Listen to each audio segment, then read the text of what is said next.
مساء الخير، مساء الخير يا احلى ناس في حياتي، يا احلى صحبه في الدنيا. وحشتوني وحشتوني، مبسوطه قوي قوي. انا حبكم قوي النهارده، انا حبكم قوي النهارده قوي. ايه يا بت؟ ايه الغاغه اللي انت داخله بيها دي؟ باركيلي يا زوزو، باركيلي يا دنيا، انا اتعينت وهبدا شغل من بكره. مبروك يا فريده، ده خبر حلو قوي.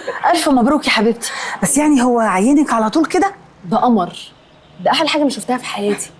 قبها، جمال، شياكه، رقه. وقال ايه المدير اللي عنده بيقول له نحطها تحت الاختبار. قال ايه بيكلم السكرتيره وبيقول لها تتعين فورا. بص على المرتب، قال ايه ضعف اللي كنت باخده. لا لا لا لا لا، انا مش انا بس انا مبسوطه. اهم حاجه بس تركزي في الموضوع ده، ها، عشان هي فرصه حلوه. ايوه طبعا، دي فرصه لازم تمسكي فيها بايديكي واسنانك. بس انا عايزه اسالك سؤال، هو شركته يعني كبيره قوي؟ إيه، قصر؟ لا مش قصر، فدان. لا حاجه كده انت دماغك ما تجيبهاش. لا لا، كبيره قوي قوي قوي يا زوزو.